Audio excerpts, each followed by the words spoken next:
আজকের পর্বে বলবো আত্মহত্যার ঠিক 2-3 দিন পর বাড়ির পরিবেশ কতটা ভয়ানক হতে পারে। আগের পর্বে বলেছিলাম সেই প্রেত নিজের প্রতিশোধ পূরণ করেছিল, কিন্তু না, তার প্রতিশোধ শুধু মনোজদা অবধি ছিল না। এখন তার প্রতিশোধের আগুন পুরো বাড়িতে ছড়িয়ে পড়েছিল। মনোজদার মৃত্যু বাড়িতেই ঘটেছিল, কারণ তার শরীরের আগুন নেভাতে পারেনি কেউ। মনোজদার শ্রাদ্ধ 3 দিন পর করা হয়েছিল, আর জেঠু এসব বিশ্বাস করত না। নিজ চোখে দেখার পর ভূত বিশ্বাস করেছিল, কিন্তু অপমৃত্যু ঘটলে তার আত্মার শান্তির জন্য কয়েকে পিণ্ডদান করতে হয়, সেটা আমার জেঠু বিশ্বাস করতো না। আমার দাদু বলেছিল পিণ্ডদান না করলে এই বাড়িতে থাকতে পারবি না। জেঠু শোনেনি। শ্রাদ্ধ শান্তি 3 দিন পর সম্পন্ন করা হয়।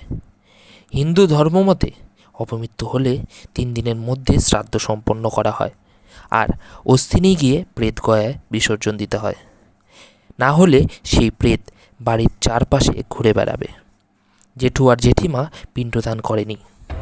আস্তে আস্তে উপদ্রব শুরু হলো। প্রথম দিকে ঘরে কারো উপস্থিতি বোঝা যায়নি। জেঠিমার পাশের বাড়িতে এক কাকু থাকতো, নাম সুনীল। সুনীল কাকুর হাটে বাজারে দোকান ছিল, আর অনেক রাত করে আসতে হয়। এইবার সুনীল কাকু মঙ্গলবার রাত 12টার সময় বাড়িতে যাচ্ছিল। সে সময় এক ছেলেকে দেখতে পায় খাই আগুন নিয়ে এক মেয়ের হাত ধরে জেঠিমার বাড়ির দিকে ঢুকছে। সুনীল কাকু পেছন থেকে দেখতে পেরেছে। নিজের চোখের ভুল হতে পারে এই ভেবে গুরুত্ব দেয়নি। আস্তে আস্তে আশেপাশের সবাই দেখতে শুরু করলো, কিন্তু তখনও জেঠিমার বাড়িতে সেইভাবে উপদ্রব হয়নি। আশেপাশে সবাই রাত হলেই শুনতে পেত এক পুরুষের কান্নার শব্দ। শুরুতেই সবাই নজর আন্দাজ করে দিত, ভাবতো হয়তো জেঠু রাত করে ছেলের শোকে কাঁদত। কিন্তু একদিন জেঠিমা শুনতে পেল মনোজদার কণ্ঠস্বর। মা, আমার দুঃখ পাড়ার সবাই দেখতে পাচ্ছে, শুধু তোমরা বাদে। তোমাদের কারণে আমাকে আজকে এইভাবে ঘুরতে হচ্ছে। জেঠিমা জিজ্ঞেস করেছে, কি চাই তোর? কি করলে শান্তি পাবি? তখন বল, তোমাদের সবার মৃত্যু। আমি এখানে একা নই, আমার সঙ্গে আছে সেও, কোনোভাবে আটকাতে পারবে। পরের দিন জেঠিমা জেঠুকে সবটাই জানায়। তা বিশ্বাস করেনি জেঠু। 2 দিন পর জেঠিমা রান্নাঘরে বসে মাছ কাটছিল। পেছন থেকে একটা শব্দ শুনতে পায়, মা আমাকে খেতে দেবে না? এটা শোনা মাত্রই পেছনে তাকাতেই দেখে দুটো ছায়া একসঙ্গে হাত ধরে দাঁড়িয়ে আছে। জেঠিমার চিৎকার শুনে আমরা সবাই দেখি জেঠিমা অজ্ঞান হয়ে পড়ে আছে, আর ওখানে কোনো মাছ নেই। পরে জেঠিমাকে জল ছিটিয়ে তোলা হয়েছিল। তারপর জেঠিমা আমাদের সব ঘটনা বলল। ও আমার ছেলেকে শেষ করে দিয়েছে, এখন আমাদের পরিবারকেও ছাড়বে না। আমরা সবাই মিলে জেঠুকে জানাই। জেঠু বলে এসব মনের ভুল, যেটা সময়ের সাথে ঠিক হয়ে যাবে। তারপর থেকে শুরু হলো সন্ধেবেলার তাণ্ডব। সুচিত্রা জেঠিমা সবার প্রথম শিকার, কারণ জেঠিমাই সব থেকে বেশি চেষ্টা করেছে মনোজদাকে বাঁচানোর জন্য। জেঠিমা ঠাকুর ঘরে সন্ধ্যের সময় সন্ধে দিচ্ছিল। ওই সময় জেঠিমা শুনতে পায়, মা তুমি আমার সাথে যাবে না?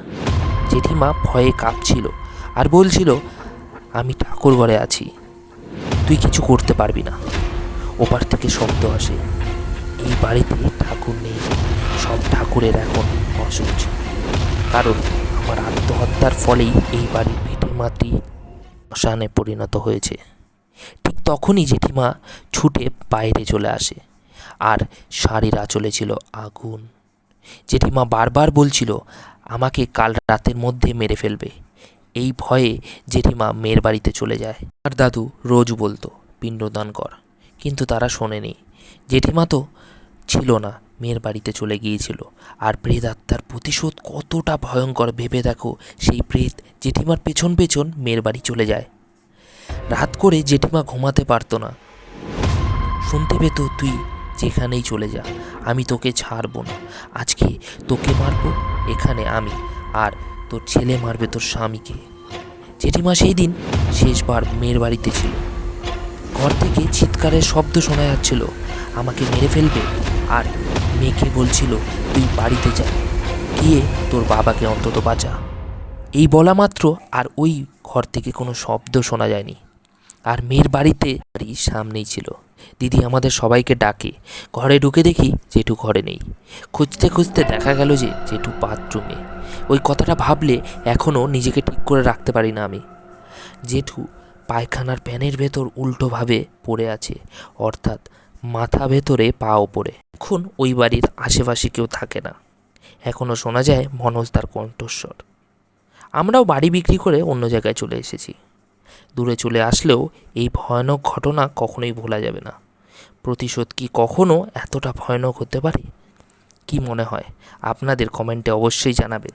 ভালো লাগলে চ্যানেলটি অবশ্যই সাবস্ক্রাইব করবেন। আমি দেখেছি ভিডিও দেখে আপনারা অনেকেই চলে যাচ্ছেন। দয়া করে চ্যানেলটি সাবস্ক্রাইব করে আমাকে মোটিভেট করুন।